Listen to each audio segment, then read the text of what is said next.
Evening and welcome to Gaming Under the Influence. I'm Mike and this is Alex, and we're coming to you as always from Green Dragon CVR in Woodbridge, Ontario. The only place you'll find the latest games like Bloodstained to purchase alongside over 100 different kinds of Ontario craft beer. Like Collective Arts' second edition of the Guava Goza we just cracked here. It's a delicious brew we may have consumed before on camera. I don't remember ever trying this one. Last year they were in a larger format, the 473ml cans. And, maybe then. yeah, the orange ones. This is their new iteration of it. I do prefer these smaller cans personally, and yeah, cheers. Oh, cheers, man. How rude am I? Very good. I think I do remember this one. So, we're back one more time. Actually, not the last time. Probably not. To talk about Bloodstained. These are all tales from the fucking Glacial Crypt or Tomb. Actually, we haven't even gotten there yet, but I thought it was a cool title. It's okay. It's a cool title. I'm okay with it. We're not yet prepared to lay out our final thoughts on the game with about 10% left to complete, but we are prepared to give you our thoughts on how all of the systems come together close to the end. Yeah. Yep, absolutely. With a few specific points in particular that were interesting, and I guess we could start with our experiences with some of the late game bosses over the past couple of days. In contrast to the majority of enemies, the bosses kind of require these tactical gameplay conventions and systems mastery to overcome. Like against trash mobs, it's viable to absorb their first attack and then just finish them before they get attacked again, right? You just sort of clear them. Yeah, right? You can just rush through a room. Yeah, by the time you get between points, you usually clear all the things without too much jeopardy to your supplies or anything like that. Though not always. The victory lab run there. Not late game, yeah. But yeah, a similar tactic employed against the bosses kind of ends in disappointment. In the footage we have here in my fight against Zangetsu there, you fight twice in the game, it seems like. I first attempted to spam, my most powerful attacks and ignore any countermeasures like you would do to get there or against anybody else to that point. And you were being very defensive-minded no, at all. Yeah. And immediately, I consumed all my potions, and then I quickly came to him, and then I just... On my second attempt, I took your advice. I just equipped my greatsword and carefully placed myself before attacking twice and jumping over him to avoid his attacks. And it was simple, right? We didn't even. It's like a pattern. It's like exactly like a Souls boss pattern. It's a mentality you have to employ. I was just struck by this distinction. I guess it's there in Souls too. You don't really have to be as careful against the trash mobs as the bosses, but at least in Souls, it seems like the enemies are preparing you for what you're going to see. Yeah, they're sort of on a similar but smaller scale, right? Here you don't quite have in terms of pattern. Here, no, you just rush through rooms and just bam, bam, bam. But Especially when you revisit old areas. I think it contributes to your feeling of progression and feeling more powerful as you get through the game, which we'll discuss later too in terms of movement. But before that, we can talk about how the progression mechanisms themselves, to get towards the true ending, it's kind of locked behind some very esoteric mechanisms. Yeah. This is a spoiler, but when you first stumble upon who you think is the last boss, the Gable character, the primary antagonist to that point, and you manage to beat him without completing the necessary steps to achieve that ending, the Gremory, that demon character, she gloats, as we have footage of here, that Miriam is easy to possess in Gable's stead, having collected all those shards from the demons. And so what was your first thought there? You were explaining I was about to dump all my shards and sell them all. Yeah. There's no direction as to how to proceed, really. Just based on the voice of Gremory, right? Yeah. What she said about... So you just, you would think that was some kind of key, but really you'd be really off base. If it wasn't the age of wikis, it's really beyond me how people would learn to slash at the moon with the appropriate weapon or even meet the requirements to have to have the ability to do so, because you need some different abilities and equipment, and they're arbitrarily placed or behind RNG, like the swimming skill, right? Or in well-concealed chests like the Aegis Blade. And it seems to indicate the developer expected us to kind of scour every last corner of the map and grind each enemy type to actually progress. But this being our natural proclivity anyways, I kind of love it. Yeah, not to sound like a broken record, but almost in the Souls fashion, right? Yeah. Where you're supposed to sort of infer as much information as you can from reading item descriptions and paying attention to the minor details, right? The name of the area and what kind of things you see there. Yeah. Right?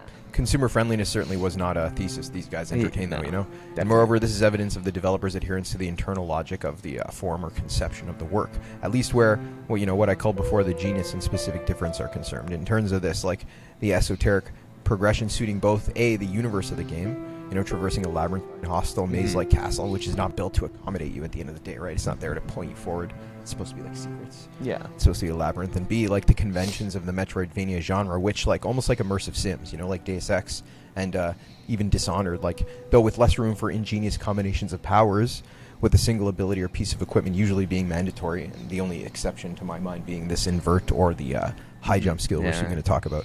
But in most cases, it requires the player to consider the various interlocking systems at their disposal in order to progress. Wouldn't you say? Like, you have to consider, like, what tool do I apply to achieve this part of the map, right? Yeah. That aspect, like, actually kind of reminds me of Mega Man, but that's way off topic. Sure. I guess I kind of can lump it almost into the same kind of thing. Right? They have, like, a similar thing in those games where you sort of unlock stuff to go back and tools from the bosses, right? Yeah, kind of like in Legacy of Kain games too. Yeah.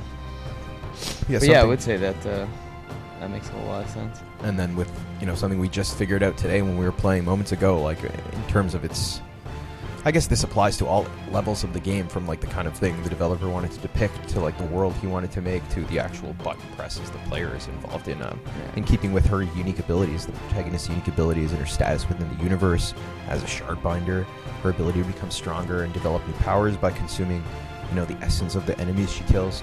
Movement totally and completely transforms and progresses by the end of the game.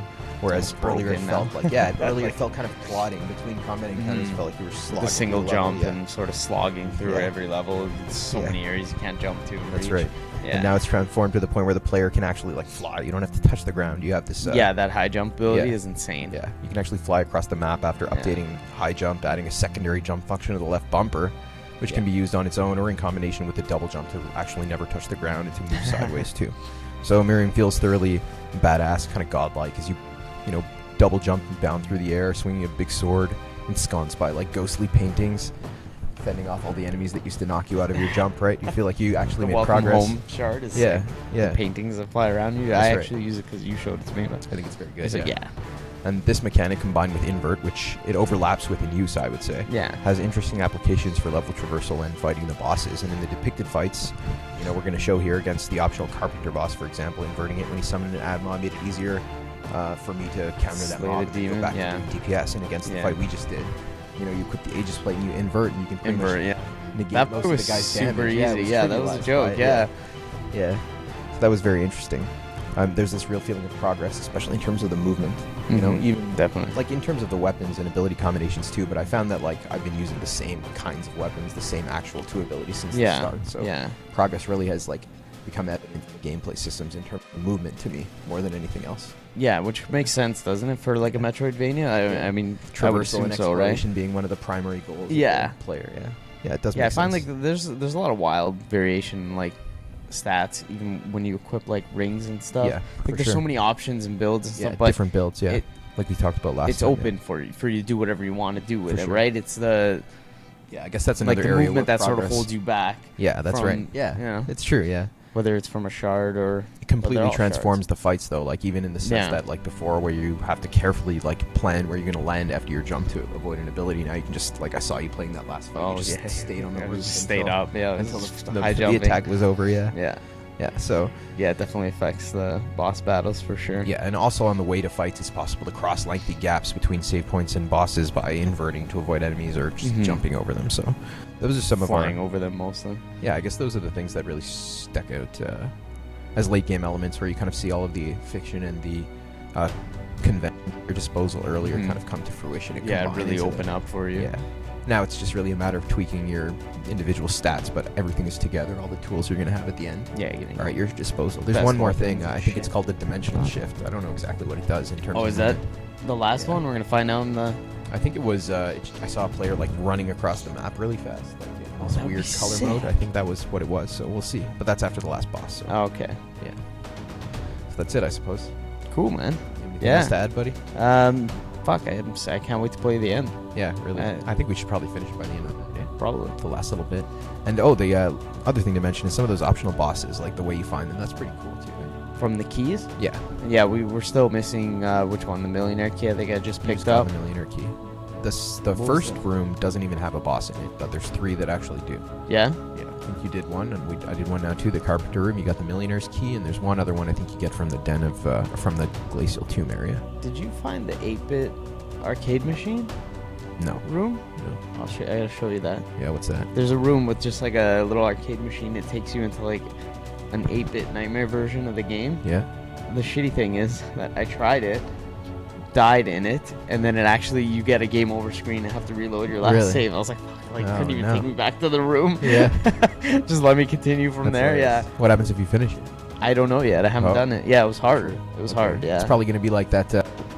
The cool thing is there's also that 8-bit tie-in game they made, which has a lot of the same characters. Yeah. So I'm going to smash that after this. What was that one? Curse of the Moon. Yes. This is Ritual in the Night. Yeah. Curse of the Moon. I would love to try that too. Yeah. Fuck it. That one I'm going to play on Switch. No technical things involved. That one should run fine. It does, yeah. I tried a bit already. It's cool. Yeah.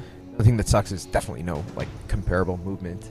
I don't. I know. It might be hard to go back. Like we did this the stupid way, right? We should have played Curse of the Moon well before. Yeah. Like most people probably did, but.